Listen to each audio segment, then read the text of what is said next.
और सत्संग आपको इन सब से बचा लेता है।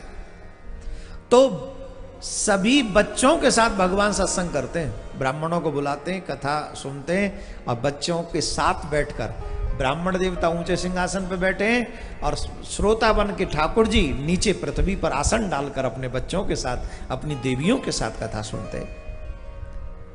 ये भगवान की दिनचर्या है। जो भगवान की दिनचर्या हो सकती है वो हमारी क्यों नहीं? वही दिनचर्या, एक तरफ तुम कृष्ण को पूछते हो, एक तरफ तुम राम को प्रॉब्लम ही ये है, सनातनियों की प्रॉब्लम ही ये है, ये राम को मानते, राम की नहीं मानते, ये कृष्ण को मानते, कृष्ण की नहीं मानते, ये रामायण को मानते, रामायण की नहीं मानते, ये भागवत को मानते पर भागवत की नहीं मानते। इसीलिए हमारे जीवन में बदलाव नहीं हो रहा है।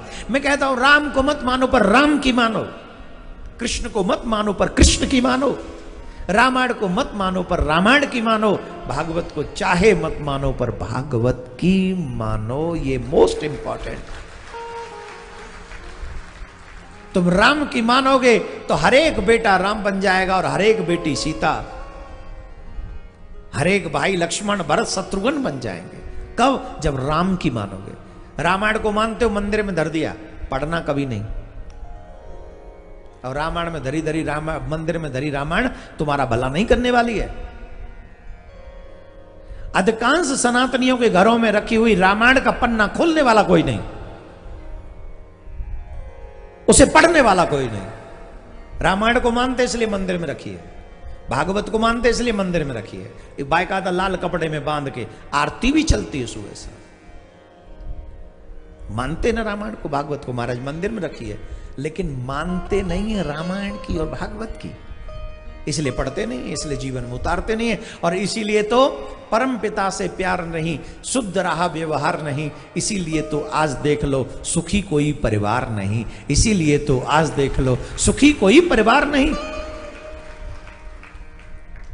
जब तक तुम्हें उस परम पिता से प्यार नहीं होगा, जब तक तुम्हारा आहार और विचार और व्यवहार शुद्ध नहीं होगा, तब तक तुम कभी सुखी नहीं हो सकते।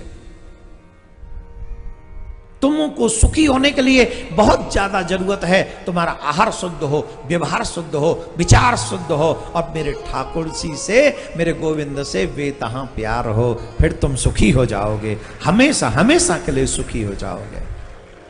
धीरे धीरे बोलो और धीरे बोलो, और धीरे बोलना पड़ेगा। समझ में आई कि नहीं आई? क्या समझ में आई? रामायण को मानो, रामायण की मानो, भागवत को मानो, भागवत की मानो, राम जी को मानो, राम जी की मानो, कृष्ण जी को मानो, कृष्ण जी की मानो। भगवान श्री कृष्ण ने अपने परिवारजनों के साथ में नित्य सत्संग करते हैं, ब्राह्मण देवता को बुलाकर और उनसे पुराणों की कथा सुनते हैं, उनके जाने के बाद उनको द्रव्य दक्षिणा देकर उनको विदा करते हैं। वैसे ही हमें भी नित्य अपने घर में नहीं तो कम से कम अपने, अरे घर में आधा पौना घंटे का ही सही सत्संग रखो, टीवी पे यूट्यूब चलाओ और वो कथा अपने बच्चों के साथ, पति के साथ, पत्नी के साथ, माँ के साथ, ससुर के साथ बैठ के सुनो।